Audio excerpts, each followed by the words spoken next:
life of Muslims? Yes. Do women say the identical prayer as men?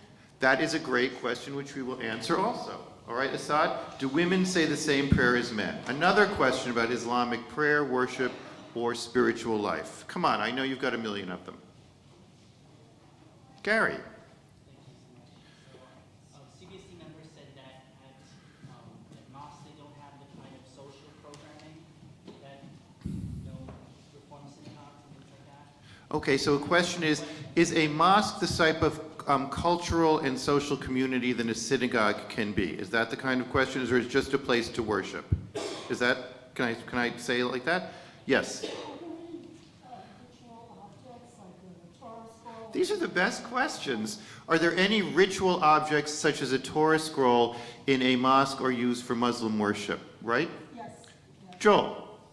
The idea of Friday, the prayers being on Friday, the way I understand it, Friday is not, it's like the main prayers are held, but it's not like Shabbat. That is a great question. Is there a Muslim Shabbat, right? Yes. Another question from someone? Yes. How much variation is there in this service from time to time? Oh, Asad, these are all the questions we discussed. How much variation? Is that from place to place, from time to time, between the, is it, so during the various prayer, from week to week? From week to week, are the prayers the same or does the service vary? Okay.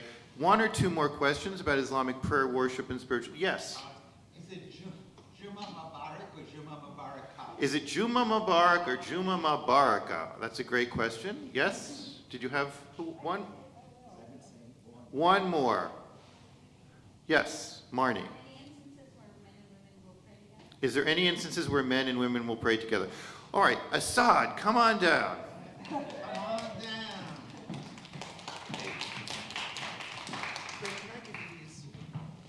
So I would like to welcome Asad. Here's yours. I would like to welcome Asad Dandia back. How many people were here for the session on the Quran last week? Okay, so you get a little bit of a head start, but this session is valid whether or not you were here last week. Asad and I have had a number of conversations. I've been privileged to have a number of conversations with Asad, and this is sort of a distillation of some of the ongoing dialogue that we've had. It's also similar to classes that Asad taught for us during Ramadan last year, one of them on the Quran and one of them on Muslim prayer and worship. We had some changes from last year. Last year we did both the Quran and the Hadith in one session, and that felt like a little too much, so we had just the Quran this time. Last time we did just the prayer service, and I thought the more I've learned, the more I realized that to learn about the prayer service is really only to start touching on Muslim prayer, worship, and spiritual life, so we've broadened it a little bit today. So we are going to jump right in. Who has heard of the concept of 5 pillars of Islam? Okay. Who can name the 5 pillars of Islam? Okay. So, they're on the without looking on the sheet. So, Asad, would you like to start with the 5 pillars of Islam? Okay. Firstly, thank you everyone for having me back here again. This is only my second time here at CBST. It's a privilege and honor to be here. So once again, thank you for allowing me to come to your space and allow you to share some of my tradition with you and to reap the fruits of yours as well. The 5 pillars of Islam, I hope to go sort of in depth tonight, but just to really, in a bullet point format, just to name them to you. Number 1, it's the belief in God and the Prophet. Number 2, it's the prayers, the salat. Number 3, it's the charity. Number 4, it's fasting. And number 5 is the pilgrimage. Those are the 5. So why don't we start with, you said to me there are 2 things that every Muslim, that you need to believe or that you carry in your heart if you are a Muslim. And those 2 things are? So the fundamental or the basic requirement for someone to consider themselves a Muslim is the shahada, which means to testify. And essentially what it means is, I'll say it in Arabic first and then I'll say it in English, La ilaha illallah Muhammad Rasulullah. It just means that I bear witness or I believe that there is no God except Allah and that Muhammad is his messenger, or Muhammad is the messenger of Allah. If anyone who says this and believes in this regardless of what their views on everything else is by definition a Muslim, plain and simple. So there is one God, and Muhammad is God's final and perfect messenger. That you- is shahada. I wouldn't say perfect. We don't. Okay. We don't say perfect. We say that final. You can say final and complete in the sense that he was the last prophet or the last messenger to come in a long line of messengers. But yes, there's no God but God, and Muhammad is his last messenger. We're going to save prayer for last because we're going to be discussing that at some length. Can we go into zakat, or maybe the two types of charity that we discussed? Okay, cool. So there's zakat, which I recently learned is related to the Hebrew word zechut, which denotes righteousness. So zakat is a required charity. It's kind of oxymoronic that required charity, as in, charity is usually something you do voluntarily, but in Islam, there's a distinction between charity that's required and charity that's voluntary. And sadaqah, which you're more likely familiar with because it sounds a lot like the Hebrew cognate, is the voluntary charity. Islam as a religious system is very heavily focused, like Judaism, on justice. And so part of doing justice in the world means that every adult Muslim who has an income, who makes a certain amount of money, is required from their savings to give a certain amount in charity. And that usually comes out to, I guess in modern calculations, it's 2.5% of your savings. Not your income, your savings. In other words, your income is meant to be used towards whatever expenses that you have, and whatever you save after you've, after your expenditures, from that amount, 2.5% is to be allocated to charity. And how that gets allocated can differ depending on where you are. So in a lot of places in the Middle East, the government takes care of it. So you give it to the government, and the government distributes it to whoever it needs to be sent to. Whereas if you're in the United States or in Europe, sometimes that can be donating to a nonprofit. Sometimes it can be, some people say you can just go out and give it out to the homeless. That's a minority opinion. They usually, what they recommend is do it through an organization or an institution, so that people can bear witness to the fact that you gave charity. So the way it manifests and the way that process is done can differ. The second type of charity is sadaqah. This is a little bit, lot more flexible in the sense that you're allowed to give as much as you like, and it doesn't necessarily have to be monetary. So there's a statement of Muhammad where he says that smiling at your friend is considered a charity. It's a form of charity. So this can mean emotional support, physical support, mental support, intellectual support. It all counts as charity. And it's something that you give out of your being to others.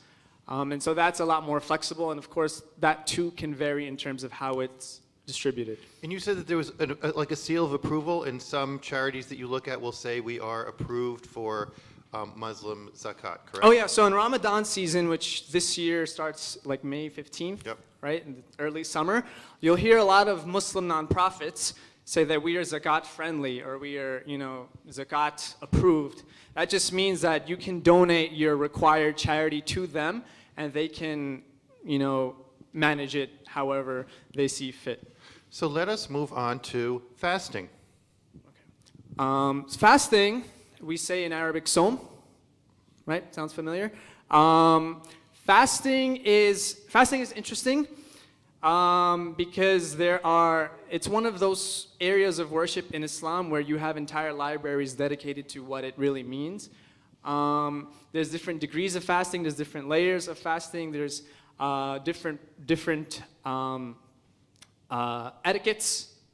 The Sufi tradition, the mystical, spiritual tradition of Islam goes further to say that fasting is not just about abstaining from food and drink, it's about abstaining from foul language, it's about really mastering the self. On the basic level, fasting in Ramadan is not a holiday. A lot of people assume that it is a Muslim holiday. It is not a holiday, it is a month. It is one of the months in the Islamic calendar, and in that month, Muslims are required to fast. So it's not a holiday per se. We are celebrating, right? When we break fast together, we are celebrating, but it's not in the same way that it's like a festival. And you are required from dusk to dawn to not eat, not drink, and not indulge in any sexual relations. So you cannot, no indulging your base desires, essentially. And Muslims have a joke. We say a question that we always get asked before Ramadan starts is, not even water? And then under it says, white people proverb. Yes, not even water. We cannot drink water. However, there are rules and conditions as to who's required to be fasting. So if you are young, if you are old, if you are disabled, if you are clinically insane, if you are unable to fulfill the obligations because of a sickness, if you're traveling, if you're a woman on your menstrual cycle, you are exempt from fasting. In fact, in some instances, you are forbidden from fasting if it's something that harms your health. Islam prioritizes the preservation of human life under any circumstance. So if an act of worship, including fasting, is a jeopardy to your health and to your well-being, you are forbidden. It's actually against Islamic law to observe that act of worship. So there can be instances where if fasting is detrimental to your health or to your family or to something with regards to your life, you are actually forbidden from fasting. And it's considered a mitzvah not to fast for you. So let me ask you a personal question. You fasted during the month of Ramadan. Yeah. What does it do for you to be fasting during the day? A few things. So, number one, it's really not as difficult as a lot of non-Muslims imagine it to be. Number one, you're doing it with your community. You're not doing it on your own. There are a billion people in the world who are doing it with you, right? So it's not something that feels lonely. You're doing it, you're breaking fast together, and you're having the morning meal together. So it's something. One thing I feel like that gets missed when we talk about fasting, we focus too much on the personal dimension, and we lose focus of the broader social and communal dimension. You're doing it with the community, which means that you're going to eat with the community. Months in advance, I'm actually getting invites to what's known as iftars, which is the actual, the meal, the fast breaking. I'm getting invites now, and it's not until May. Wow. So people are planning like grand meals in advance with the community in hotels and mosques and halls and parks. So it's really beautiful in the sense that it really brings people together. So the social dimension of it is that you find the fulfillment of being part of something that's bigger than yourself. I guess the personal dimension, and that's really depends on who you are as an individual, you find a lot of inner peace, you find a lot of calm. People spend lots of time reading scripture. I personally, when I was much younger and my faith was a lot more consistent and less fluctuating, I memorized a whole bunch of like Arabic texts and Quran when I was in a period of fasting. Because for me, I just found it to be much easier. It's weird, I know. But your body adjusts itself. After about a week, the human body is a phenomenal thing. It can adjust itself to the particular diet that you find yourself. And then most people, here's a secret, it's not something we take pride in, but most people actually gain weight during Ramadan. Yeah, so most people put on a good 10 to 15 pounds. Those darn Ramadan pounds, huh? In fact, in one country in the Middle East, Qatar, people were sent to the hospital because they ate too much when they broke their fast. It was really embarrassing. So who here volunteered to serve iftar last year? It was a great experience, wasn't it? Because we went down to the Islamic Center. We'll be doing it again this year. And there was actually everyone was looking at the clock because there was a particular time at which you could have that date with which you broke your fast. And then there was a lovely communal dinner, and everybody sat and enjoyed the meal together. Somewhat, I suppose, like we do overeating when we break our fast for Yom Kippur. Let's move on now to pilgrimage, the two different pilgrimages. Yes. In the Middle East or in Muslim countries, you have like shortened work hours. Here in the United States, we really can't get 30 days shortened. So like I go to class and I work while fasting. Fortunately, it's in the summer now, so I don't really have to think about school. But yeah, most of us work while doing it. And just one quick note that the Islamic calendar is a completely lunar calendar, so that the holidays tend to be 15 days earlier every year, so that there are years like last year where Ramadan was during the very longest days of the year, and then there are times when Ramadan is during the shortest days of the year. So the fast can vary quite a bit in its length. So let's go on to the pilgrimage, the required pilgrimage and the optional pilgrimage. Okay. Should I give a background of like the history or just like describe? Just a quick background. So the pilgrimage is known as Hajj. The Hebrew cognate is Chag. In modern standard Hebrew, Chag denotes a holiday or a festival, but biblical Hebrew, from what I've read, is more encompassing. It refers to a sacred day of the year, and so Hajj is essentially from the same cognate, and it is what's known as the major pilgrimage in Islam, where the Muslim is required to go to Mecca and perform a certain set of rituals. Involves a lot of walking, going between mountains, and praying and running around. The Saudis have made it a lot easier because they have these air-conditioned tunnels where it's like it doesn't even feel like you're making pilgrimage. I'm completely opposed to it, but it's me versus Saudi Arabia, so different conversation. So there's the major pilgrimage, which happens at a certain point in the year, and it can only happen during that time of the year. It happens in the month of Dhul Hijjah, which is the month of the Hajj pilgrimage, and it can only happen on a certain day, and it's very much related to many of the Jewish holidays that revolve around certain cycles. The minor pilgrimage, which is the Umrah, that can happen at any point of the year, so you can go do that at any time of the day. At every second of every day of the entire year, there are people doing it. As I speak to you right now, there are probably thousands of people. And the Islamic Center went last week. Yeah, correct? so the Islamic Center at NYU goes every year during spring break. It's really a beautiful. I've never done the major pilgrimage. I've only done the minor pilgrimage. It is a beautiful experience. To give you a visual conception of what it looks like. So the mosque in Mecca, the Grand Mosque, does anyone know how many people it can fit inside of it? 3 million. 3 million people. In one mosque, yeah. So the bathrooms are about the size of the shul. Yeah, one bathroom. And so 3 million people from 180 different countries, approximately. On every corner of the mosque, there is a lecture or a talk happening in every language that has ever existed, or that exists currently, I should say. People from all over the world. There are, in some parts of the mosque, it feels like you're in like Hogwarts, because there are like secret corridors and libraries and different sort of these historic areas that you can really visit, and you really have to know the history behind them to get to them. It's huge. It's really big. And so you're surrounded by all these people, and you're all praying together, and you're all sitting down together. In Ramadan, it's amazing because you're breaking fast with 2 million people, literally 2 million people. So it's a beautiful experience. It transforms you. And so it's something that the major pilgrimage, every Muslim is required to do it at least once in their life, but only if you are physically and financially capable of doing it. So for every pillar, one thing I do want to drive home here, for every pillar that Islam has, or every foundation, there's the general rule, but then there are dozens of exceptions. Some of you are laughing because I imagine it's the same thing.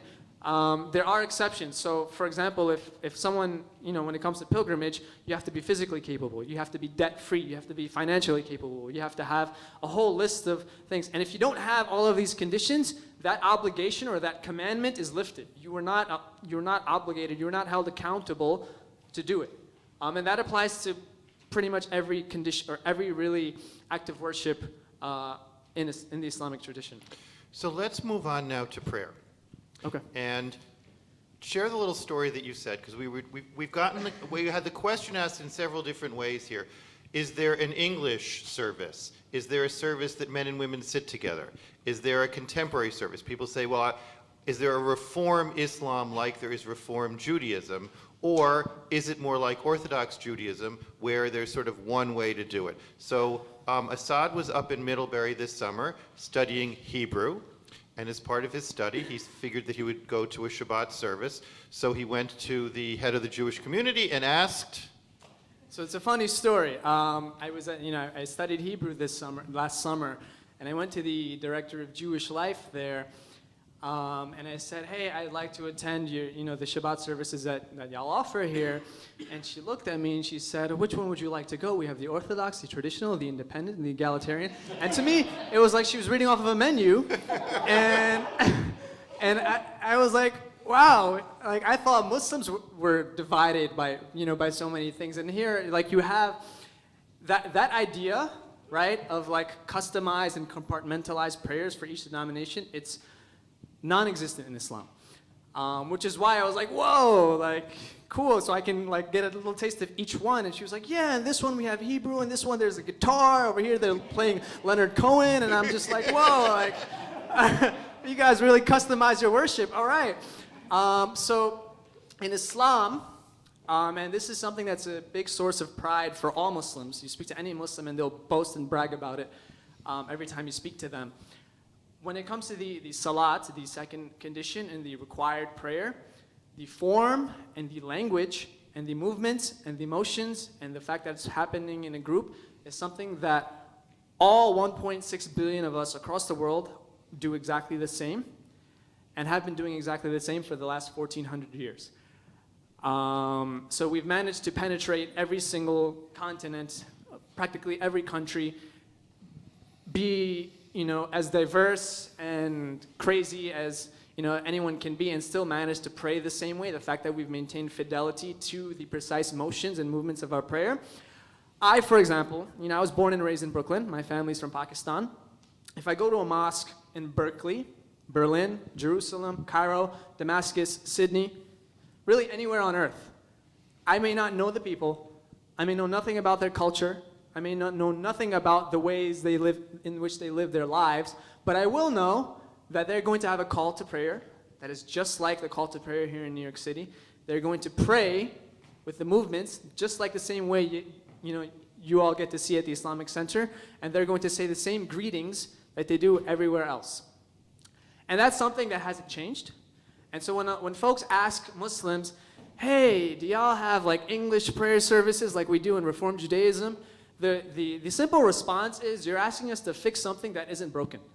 We don't see it as broken, and we don't see the need to have English services because we've managed for 1,400 years to manage without them. However, American exceptionalism is very real, so perhaps in the next 10 or 20 years, American Muslims may be unique in the sense that they have English language services. I'm hoping our youth maintain their Arabic comprehension and study a little bit. Kids today, right? Yeah, so we don't end up doing that, but we'll see how that goes down the line. So how many prayer services are there? How many prayers are there during the day? There are 5 required prayers. Most of us do not pray 5 times a day. I don't pray 5 times a day. It's a very like confessing. Yeah, there's 5 required prayers in the day. The first one is the morning prayer, the dawn prayer. The second one is the afternoon prayer, which is like 1 o'clock-ish. The third one is like the late afternoon prayer, I guess you would call it. The fourth one is the evening prayer, the sunset prayer. That's when we break our fast, by the way. And the last one is the night prayer. And these vary, I'm supposing, with the length of the day. Yeah. So is there an app for this? Oh yeah, we have tons of apps. Yeah, lots of Which apps. tell you exactly when. And is there, I suppose there's also like the earliest time and the latest time you can do any of these. So there's like a time frame that you're allowed to like pray within that frame of time that you have. So for example, the night prayer can be prayed as soon as the sky goes dark up until like dawn, like until the sun comes. So you have like a frame of like what is like six hours to make that prayer. Other prayers are a lot shorter. So the sunset prayer, the one where we break our fast, is very short because it's supposed to be prayed at a time when the sun just goes down and the sky has this like bluish tint to it, and that's the time frame. And so how long are each of you? It's 5 times a day. How long is each prayer or prayer? If you're a super pious person, you may end up praying a long time, but most of us are not. So it's like anywhere between like 3 to 8 minutes. 3 to 8 minutes. Yeah, it's like your average like cigarette break. For And this is done in Arabic yes. from memory. Yes. Okay, because this was, those of us who've been to the Islamic Center, there are many things that are new to us. And the first one is, where is the prayer book, right? It's like there's no prayer book, and they all seem to have memorized the prayers, which we will go through in a minute. So it's in the rug. Is the rug a requirement of prayers, or is the rug just to keep you off the ground? Rugs are really pretty, and we are encouraged to beautify. So, there's two conflicting opinions on this, and I'll share both of them with you. So the one opinion says is that in your prayer you should keep yourself humble, dress humbly, pray humbly, don't get any fancy rugs. You know, you're be a humble person before God. There's the other opinion that says you need to beautify yourself before God, because the same way you would perk yourself up before going to like an interview or something. So get a nice rug, dress, in a fancy manner. And so these are both are equally valid. Both are allowed. Is a rug a requirement? No, it is not. The requirement is to have a clean space to pray, and the rug usually helps with that. Usually with the And to floors. face? To face Mecca. Funny story. Muslims actually used to face Jerusalem in the early days of Islam. So the early days of Muhammad, when he was first given the required prayers, the Muslim community was to face Jerusalem. Everyone. So the early Muslim community in Mecca was actually sitting in Mecca and praying towards Jerusalem, just like the Jews. However, as the community grew and developed a stronger sense of its own uniqueness, the command or the obligation was shifted, and Muslims were required to pray towards Mecca to signify the birth of a new nation. So you can pray. I see people pray on the street. I know that people pray in their offices, and people pray in the mosque. What is the difference? Setting aside the Juma prayer, what is the difference during the day between whether you're praying in the mosque or praying on your own? So, or is there a difference? So a couple things. Number one, you are essentially allowed to pray anywhere physically. There's a statement in the tradition that says the entire earth the Arabic word is musalla, which just means prayer space. So the entire earth is a prayer space for you. And so technically you're allowed to pray anywhere. Muslims like to, there's like a bunch of like pages on like Instagram that show pictures of Muslims praying in all these crazy spaces like Mount Kilimanjaro, or on an airplane, or in the Grand Canyon, or in the middle of Times Square, or like on top of like, I don't know, a building. There's like a whole genre, like a culture. There's like a subculture around it. So technically you're allowed to pray anywhere. I've prayed on airplanes. I've prayed in mountains and hills and parks, in public settings, on the roads, in the middle of Herald Square. So it's an interesting experience. The other thing, to answer Harold's question, is that praying in a mosque is deemed better because you're praying with a community.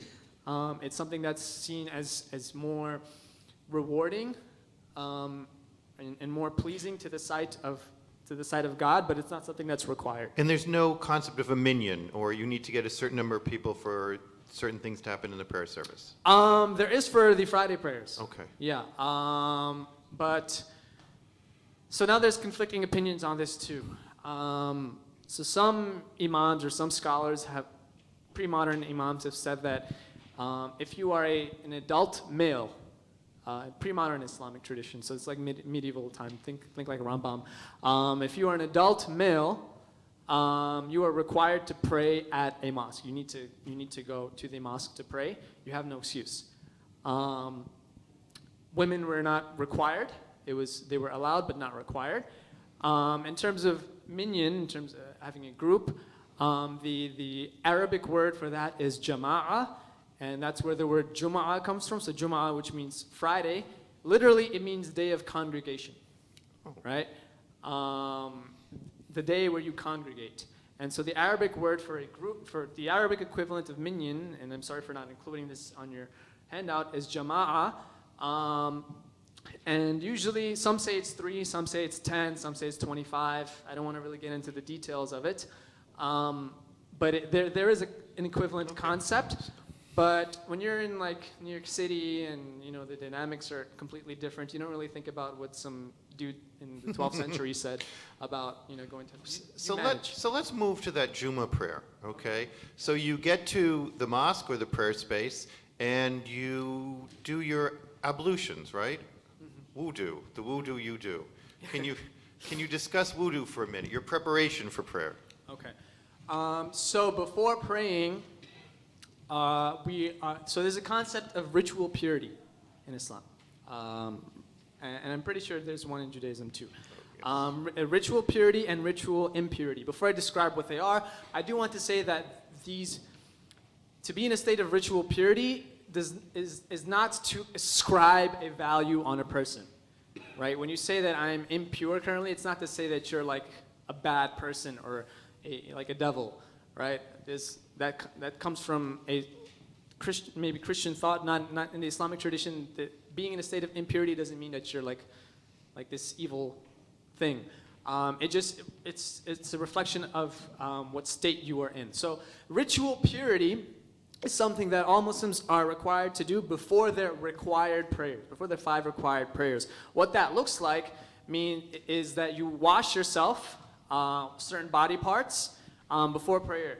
So it's your hands, your face, your head, your hair, your arms, and your feet. Some say additionally you should rinse your mouth and your nose. Those are really optional, and for women the rules vary because women generally have long hair, and so women are not usually required to like wash their hair in the same way you would like maybe wipe it with water. So there's like the details differ. Generally these are the parts that you wash. I also have a joke about this, is that every time, it's a public restroom observation I make, is that every time I go to a public restroom, I notice that because usually most institutions don't have this space to like wash your feet. It's like really awkward when you have to like wash your feet in a public restroom. And I notice, one thing I notice, I wash my feet more often than some men wash their hands every day. It's really embarrassing, yeah. It's true. So, I always say that if let's say civilization were to be wiped out and the only thing that was left were our books, and if aliens were to like invade planet Earth and to like try to understand what type of people we were, if they were to look at the Islamic world and they were to look at our books, they would think that we are like a cult of like water worshippers. Why? Because there's so much emphasis on physically cleaning yourself and purity. So after doing your business in the bathroom, you're required to wash yourself front and back with water. If you go to the Middle East, if you go to Israel, if you go to places like Nazareth or places where there's high Arab populations and you visit a bathroom, you'll see like what's known as like a little sprinkly thing, right? You're supposed to like spray that over yourself. You're supposed to wash if your shoe has dirt under it, you're supposed to wash it before you pray with your shoes on. You're supposed to, washing yourself 5 times a day. Then before Jummah, you're also required to take a bath. So taking a bath, cleanliness is a very important thing in faith. So we're clean, and we go into the prayer space, which will address at least one of the questions. I know that in the Islamic Center, which isn't a mosque, it is a multi-purpose room. It has a carpet on the floor and nothing else. And the other Islamic prayer spaces that I've gone to, there's no ark, there's no Torah, there's no particular ritual objects that I've noticed, and certainly no representation of the human form. Can you tell us just briefly, the design of a Muslim prayer space? All right. Or what we have and don't have. Are there any ritual objects that you need to make it that space? So the design really varies. It depends on what type of place you go to. So most mosques have like Qur'ans in them and have like texts in them, and it's a staple as part of the space to have one, but it's not required per se. I would say it's extremely strongly encouraged, but required would be a very strong term to use. So I don't think I'm not familiar with any tradition that says it's required, but it's important to have. I don't think you'll ever walk into a mosque that doesn't have it. A Quran, okay. and a sort of a selection But of it's Arabic not text. like our Torah scrolls that it's a very sacred ritual object on parchment that hasn't changed. The Quran is the book. It could be any Arabic edition. Yeah. So there's no like parchment in like the center of a mosque that says that this has to be here. In terms of design-wise, There's no sculpture, there's no human representation. oh no, that's a big no. No human sculptures. There's some indication of Qibla, right, which is the direction of Mecca from wherever you are. So Qibla refers to the direction of not Mecca but the mosque in Mecca. The mosque in Yeah. Mecca, okay. Right. And then there is a clean floor. Yes. Okay. And so you take off your shoes before going in, basically to keep from bringing dirt into the place where other people are going to be praying, correct? So I do want to touch a little bit on the legality behind shoe thing, behind the the shoe. shoe thing. So today, if you go into a mosque, most likely you will have to take off your shoes because it's a carpeted floor. However, you are allowed to pray with your shoes on, and there are mosques in the world where this is possible. Usually they have marble flooring. That's not really possible here in the United States. Most mosques have carpet flooring, and it involves putting your head on the ground, right? So you don't really want to have your shoes all over where you're going to put your head and your nose, 4 or 5 times. So technically you're allowed, but for the purposes of cleanliness, it's not likely.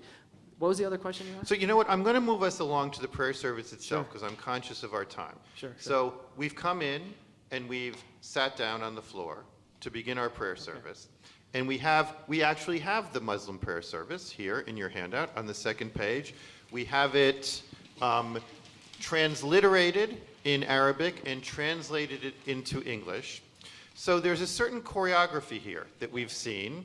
And would you mind just quickly going through what this choreography of standing, sitting, prostration, and leaning is? And the what seems to me putting your hands around your ears, and there's this turning back and forth. We've all seen this and been a little curious as to what the choreography means. Okay. So yeah, there's a set of motions that you have to do. Each one is an essential component of the prayer. So there are like books dedicated to conditions of the prayer. Done. You stand, you bow, you raise your hands, you do this and that, and that's what it's legally required. We're very legalistic. It gets annoying sometimes.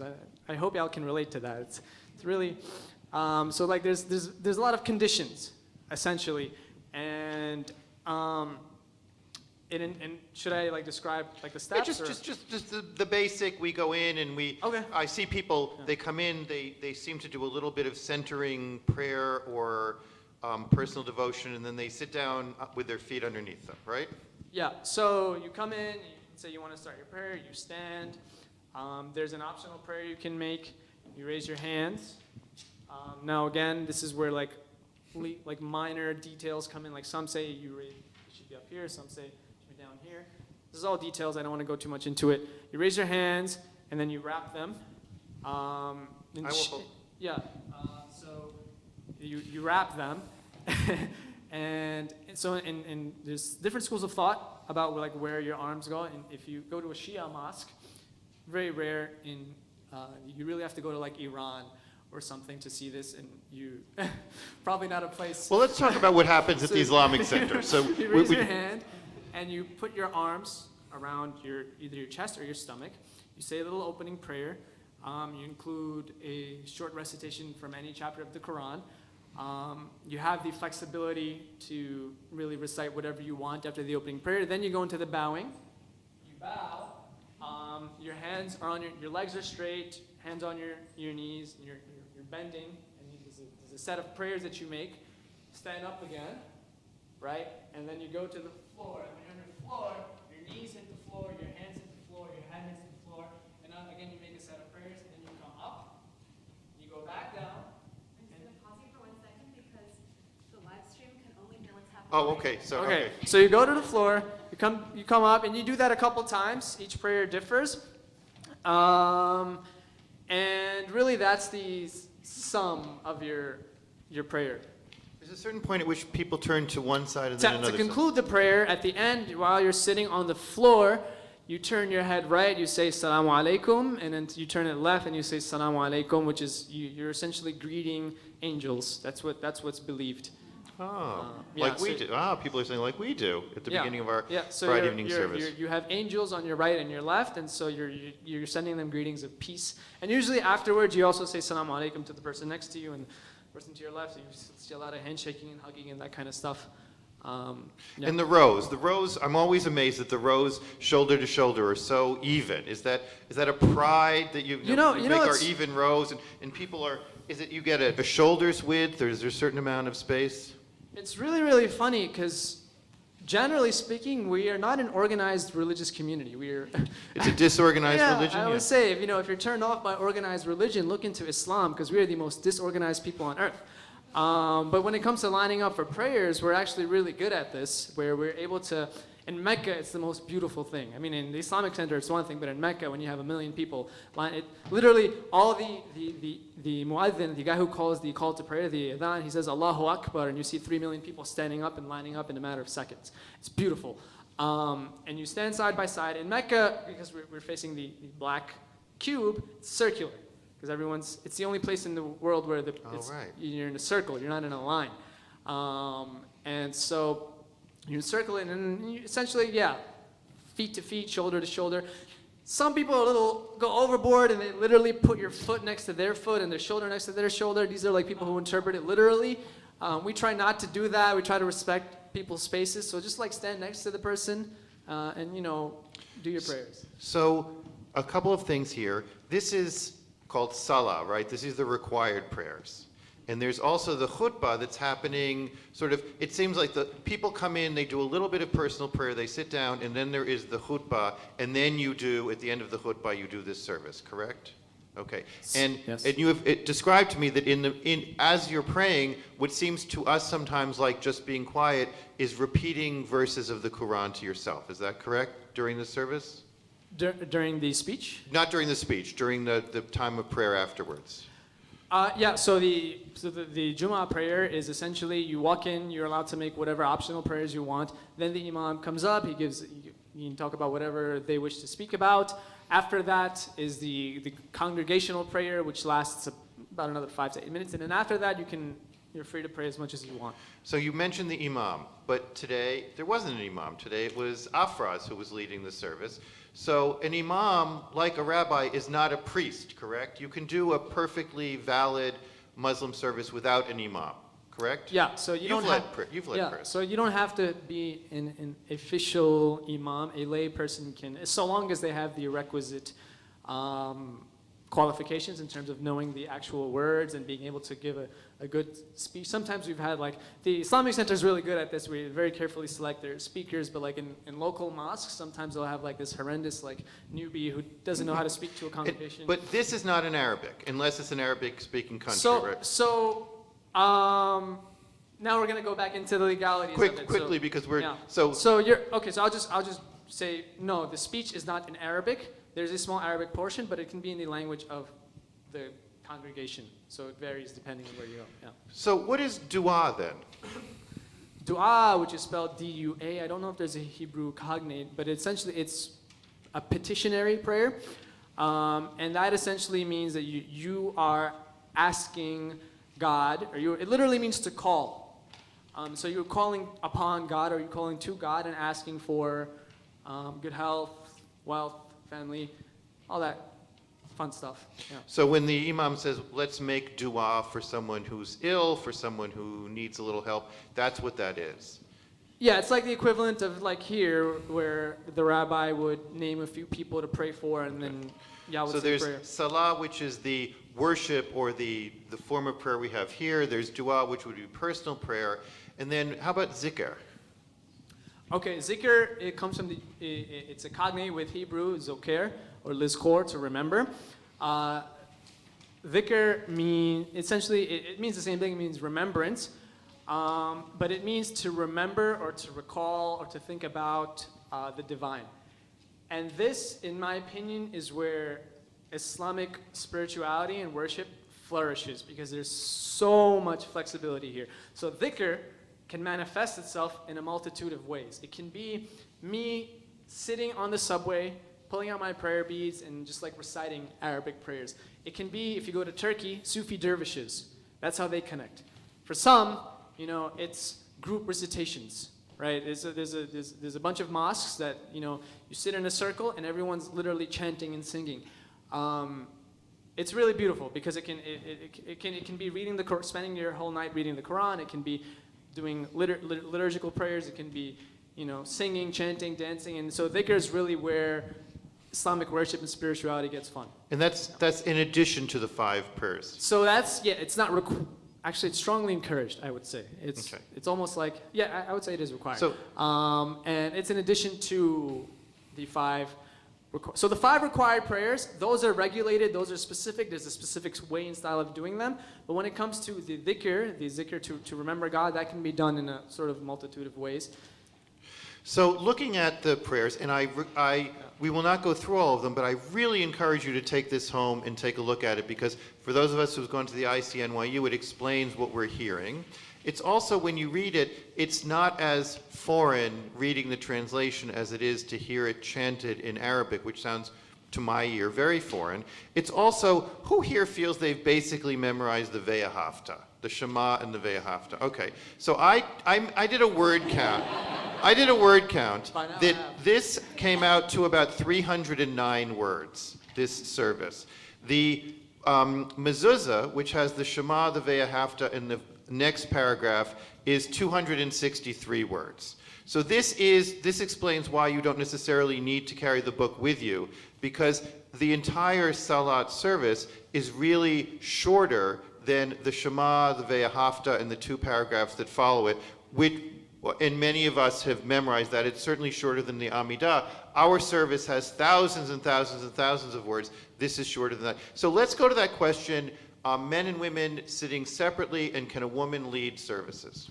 So technically speaking, generally, overall, it's the men who lead the services, but technically speaking, there isn't anything in the texts that forbids or prevents women from doing so. It's just one of those things that has become so embedded and ingrained in the tradition for centuries that it's almost assumed to be the normative. However, in terms of, for example, the khutbah and the required prayer, there's nothing that prevents it. What I can see happening within, I would give it another 20 years. I can see, so women lead prayers, not the Jummah. I can see that happening within, I would say, a decade or two. In Mecca, they pray together. Everybody prays side by side. It's funny. In the Kingdom of Saudi Arabia, they're praying together. Not in New York City, right? So in the kingdom, in Mecca, everyone prays together. In Medina, everyone prays together. And there are movements that are pushing for that. However, what's interesting is that usually the separation has less to do with the rules and more to do with spacing issues. Just the fact that in New York City there isn't, logistically, number one, all mosques have to be tailored to face Mecca, right? Or at least the prayer service inside the room has to be structured around facing Mecca. That already creates a host of logistical problems. Number two, if you're trying to build something like that in the United States, and you're a community of mostly immigrants who come from places where there are ethnic and national conflicts, places where you've lived under dictatorship and occupation. The main thing that the Muslim community in the United States, when it comes to dealing with these issues, is survival. And so if the Muslim community, in my opinion, if they're able to establish those institutions and meet certain conditions that allow for them to flourish and allow for them to sort of practice Islam in a way where there's that flexibility that they don't find, quote unquote, back home, I think there'll be an American Islam that'll look a lot different. I do want to make one additional point before we, because this is really important. In fact, it just we've got a few more minutes and then we'll open it to questions. So when I want to, because someone asked, for example, about a reform Islam, right? And I usually get questions about religion, the idea of Islam as a religion as a whole, and how Muslims see Islam in relation to, the broader society. One thing I do want to say, the way we conceive of religion today, and the way we understand religion, it comes from a very specific historical trajectory, right? It comes from, right, the post-Enlightenment, post-colonial history of the Christian European West, right? The way we think about religion in the private and the public spheres, and the way we think about, what parts of religion are allowed to be sort of manifested and what parts aren't. That history comes from a specific era, of a specific region, and a specific place. The Islamic world had a different history when it came to religion and religious beliefs and religious practices. A lot of people find this hard to believe, but I study the Middle East and I study Islamic intellectual history, and it is my view, and it is a view of many scholars under whom I've studied, is that pre-modern Islam was actually had the opportunity or the tools to be a lot more flexible and pluralistic than modern Islam. Why is that? So pre-modern Islam, and when I say pre-modern, I mean pre-Enlightenment and pre-colonialism. If you wanted, for example, to go to a court, right, to adjudicate some financial issues, you would go to a court and the judge would give you an option of choosing between a dozen schools of thought. And then from those schools of thought, that you would pick one, right? From there, you'd speak to a team of jurists who would then adjudicate the specific case that you had to deal with, right? And it would be a lot of negotiating and a lot of back and forth, right? When the British and the French came in, they were like, this is too much. We want quickness, we want efficiency, we want 1, 2, 3. Give us one set of laws, and that's what it's going to be. And so they instituted, in places like Pakistan, where my family is from, or places like Algeria, where the French colonized, they instituted these statute laws, where now it wasn't you don't go to a courtroom and you get access to 12 different schools of thought and different lines of opinion that get to sort of engage with your issues. Now you have one law that you have to deal with, and the process of imposing that law was violent, and the consequences of that were violent, because who chooses which laws take precedence? Right. Who chooses, which interpretations get to be the interpretations?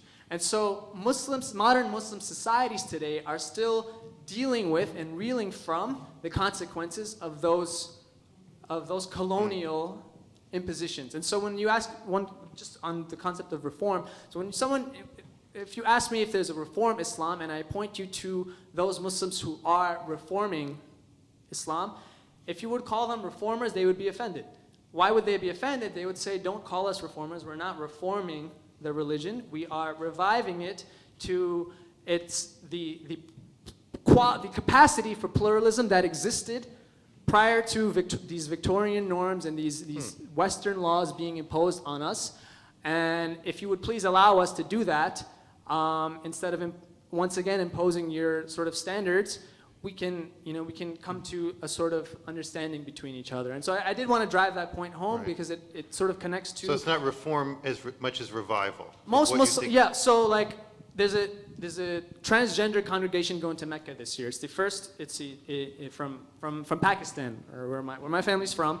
The Boy Scouts recognized. So Pakistan actually recognizes the third gender, and there is a vibrant transgender community going back, I think, 1,000, 2,000 years, that has always existed there. And has always found space there to flourish. They'll be going to Mecca this year during Hajj to serve 2 million pilgrims, Wow. making pilgrimage. Now, if you were to go to them and say, wow, you guys are such reformers, they would be very offended.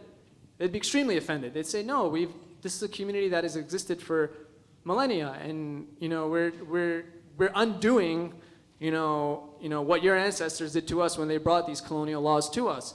And so these are things I want you to take into account when you think about reform and revival and LGBT and women's spaces and all these sorts of I guess what you would call contentious issues. Think about that when you think about how the Muslim community is dealing with it.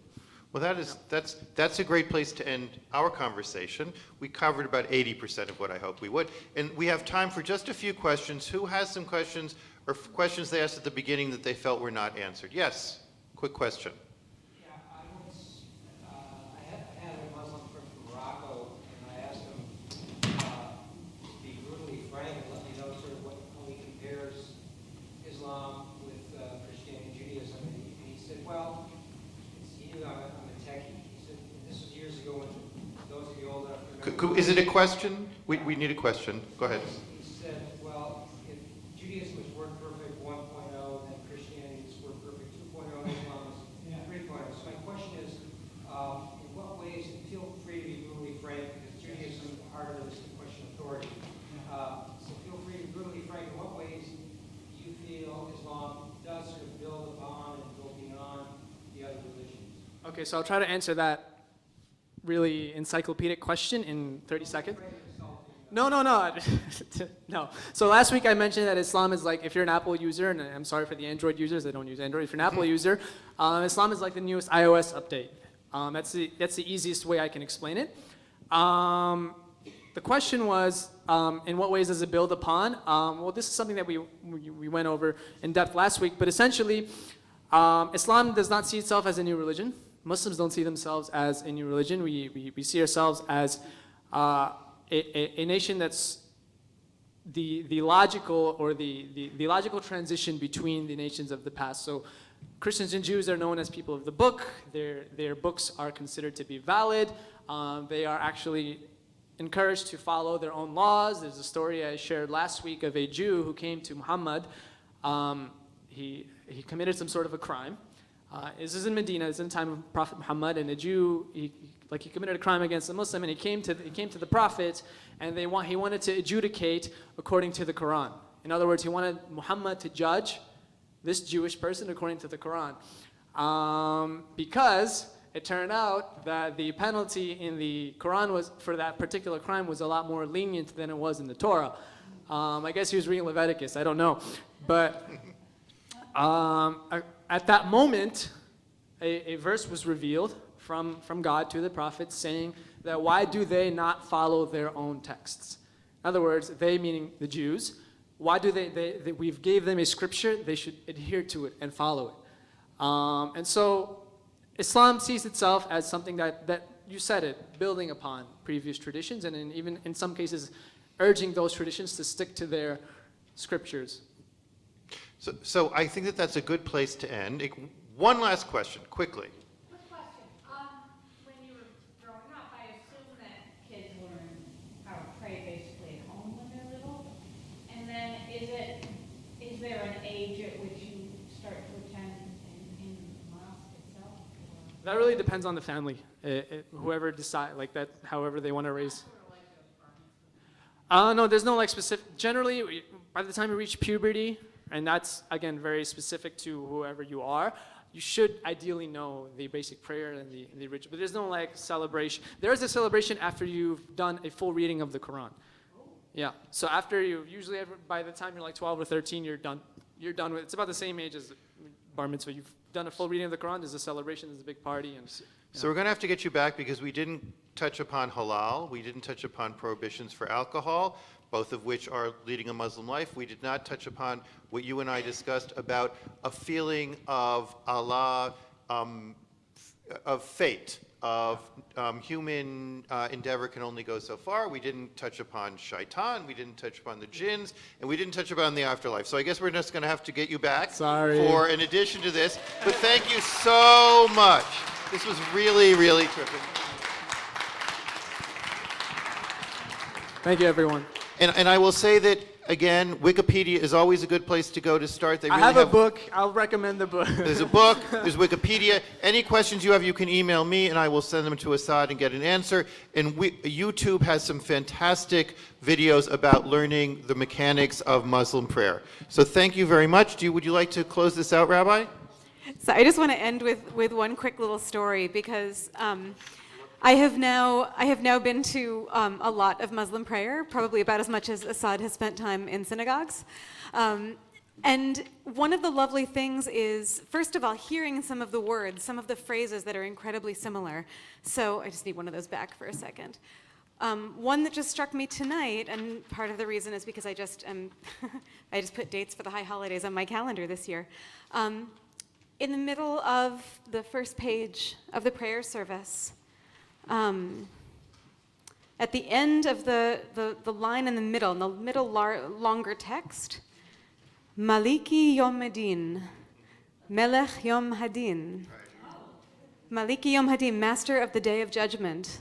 There are phrases, there are names of God, there are phrases, there are pieces of prayer that are really precisely the same, simply in translation. And I've had these moments where I've been sitting in Muslim prayers and kind of automatically just putting things into Hebrew in my head, and it's lovely. So I was at the mosque the first time I went up for services at the ICNYU, and if you have not done this before, you are invited, every one of you, to join us on a Friday afternoon, 12:45 to 2:30, for as long or as little as you can, to come and stand with us, to come and visit the service. The first time I went, there aren't too many people who bring children to this service, just it's the middle of the day and it's not necessarily the mosque closest to people's homes, you know. But there's a family that comes with a little boy who's maybe 3 or 4. And as his dad was, you know, kneeling and then prostrating himself, the little boy just scrambled up on his back. And the dad, without even thinking about, you know, without hesitating, this is clearly something that happens quite regularly, just put one hand back to hold on to him as he sat up again and then stood up and then went back down and let the kid climb all over him again. And I had this lovely flashback to sitting in synagogue next to my dad and braiding his tzitzit and paying peekaboo under his tallis. And there was something so lovely about this moment of, right, okay, what are the things that become familiar? What are the things that become memories? And what are the ways that these phrases become part of your life, even if you don't know exactly precisely what each one of those words mean? It just sort of stays with you. So I just want to end with a blessing. It was a huge blessing last week also. That was the first time, it felt like I missed the chance to say Ashahechiyanu last week. It was the first time we've had someone chanting Quran in this space, and it was something really wonderful. But I want to bless everyone that, you know, we all travel in and out of all kinds of spaces of different religious traditions. And there's something wonderful about being able to recognize things that aren't yours. To recognize the connections of things that came from one place and traveled to another place and have been translated this way and have been interpreted this way. And that you should always feel that whatever it is that you bring from whatever tradition you grew up with, that it helps you connect to the different things that you encounter, that it helps you hear the cognates, that it helps you hear the connections, that it helps you hear the matching bits of theology, whether they're the ones that are dear to your heart or not. So thank you all very much. Shabbat Shalom. It's a little late for Juma Mubarak, but